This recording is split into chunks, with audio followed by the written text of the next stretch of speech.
ఇప్పుడు ఏం చేద్దామంటే సాయి కుమార్ గారి నోట్లోంచి వచ్చిన ఆణిముత్యాలు చాలా ఉన్నాయి కాబట్టి వీళ్ళు ఒక తల రెండు చెప్తారు, అనుప్రసాద్ గారు హెల్ప్ చేస్తారు. నేను టీచర్దే చెప్తాను. చెప్తారా? ఏది డబ్బు గురించా?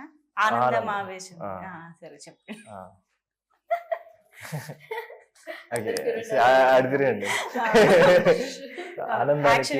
ఆనందానికి ఆవేశం ఎక్కువ, దాచుకున్న దాగదు, బాధకి బాధ్యత ఎక్కువ కాబట్టి గుండెల్లోనే ఉండిపోతుంది.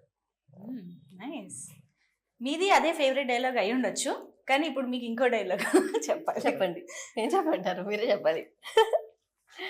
డబ్బులు ఖర్చు పెట్టడం సులభం, సంపాదించడం చాలా కష్టం. అది మా మమ్మీ రోజు చెప్తూనే ఉంటుంది. రోజు అందరు ఇంట్లో వచ్చే డైలాగ్, ఖర్చు పెడితే తెలుస్తుందిరా నీకు అని. ఆయన ఫేవరిజం చూపిస్తున్నాడు. డబ్బులు సంపాదించడం చాలా కష్టం, అయ్యో కానీ చాలా ఈజీ. Okay, take 2. డైలాగ్ చెప్పండి కరెక్ట్ గా. అంతే చెప్పండి. డబ్బులు ఖర్చు పెట్టడం సులభం, డబ్బులు ఖర్చు పెట్టడం ప్రాంప్టింగ్, యాక్షన్ లోనే ప్రాంప్టింగ్. డబ్బులు ఖర్చు పెట్టడం చాలా కష్టం, సులభం. ఒక అమ్మాయి డబ్బులు ఖర్చు పెట్టడం కష్టం అంటే అసలు ఎవరు నమ్మరు. అయిపోయింది అంతే. రాలేదు ఇంతకీ డైలాగ్. డబ్బులు సంపాదించడం చాలా కష్టం, కానీ ఖర్చు పెట్టడం చాలా సులభం.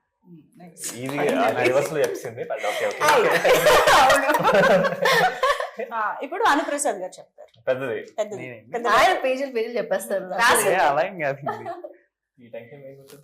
అదే ఏం పర్లేదు, మనం జస్ట్ వీఆర్ చిల్లింగ్. సమానాలు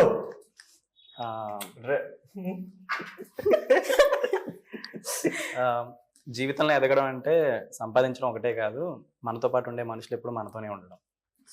చాలా బాగుంది. అయితే అనుప్రసాద్ గారితో ఈ డైలాగ్ కాకుండా జీవితంలో ఎదగడం అంటే డబ్బులు సంపాదించడం ఒకటే కాదు, మన చుట్టూ ఉండే మనుషులు ఎప్పుడు మనతోనే ఉండడం. Movie dialogue. ఆఫ్ కోర్స్ మీ మూవీ డైలాగే, కానీ మీరు ఈ డైలాగ్ తో పాటు బ్రహ్మాజీ గారి డైలాగ్ చెప్తే బాగుంటుందండి. బ్రహ్మాజీ గారు టీజర్ లాస్ట్ డైలాగ్ అయినా సరే, ట్రైలర్ లాస్ట్ డైలాగ్ అయినా సరే, బ్రహ్మాజీ గారు హైలైట్ అసలు. ఫాదర్. Okay okay. మీకు ఎప్పుడు పెళ్ళి అవుతుంది ఫాదర్ అంటే, చెప్పులు కుట్టేవాడికి చెప్పులు ఉంటాయా, పెళ్లిళ్ళు చేసేవాడికి పెళ్లిళ్ళు అవుతాయా, అంతా Prabhudaya. Prabhudaya.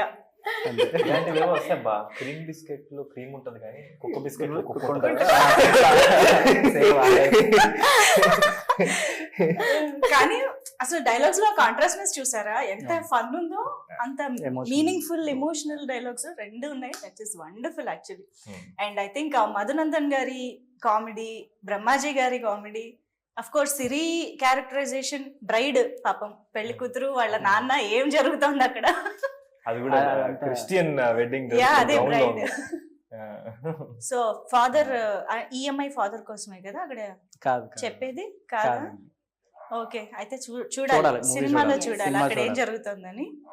Last half an hour మీకు మంచి ఎంటర్టైనింగ్ ఎక్స్ప్రెషన్. నేను చెప్పను. హిలేరియసా? హిలేరియస్. ఓకే, బాగా ఎక్స్పెక్ట్ చేయొచ్చు అయితే.